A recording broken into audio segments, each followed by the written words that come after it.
Hi guys, dito pala sa rooftop ni Bossing, nagtanim ako ng aking malunggay. Sinubukan kong imaskot para i-transplant ko, kaya lang nung ako'y nagbakasyon, nawala na, natuyo na, namatay na rin ito. So, wala na, next time na lang. Tapos itong aking lemongrass. Meron akong konting diba to? Gabi. Tapos nag-transplant ako ng kamote, sweet potato, para pag nagkadahon may talbos. Ito naman aloe vera. Minsan ginagamit ko pang hilamos. Maganda daw. Tinatry ko lang. Yung jelly nito, yun ang ginagamit na panghilamos. Tapos, yan. Ito aking lemon. Ito, gabi ulit. Halo-halo, may bulaklak, may yung ano, yan.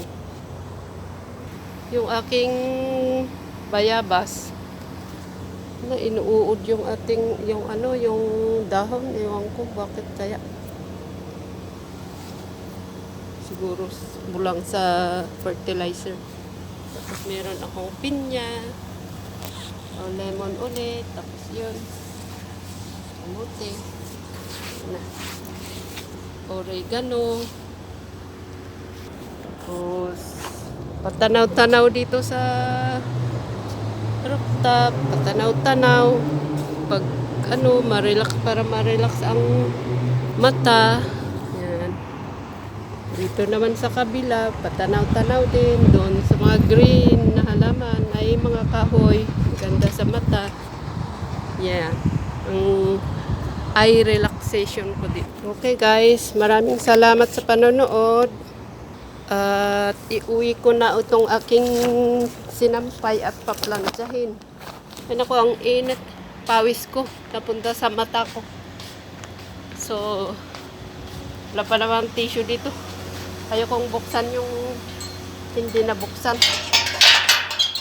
Uwi na lang. Baba na lang ako. Sa baba na lang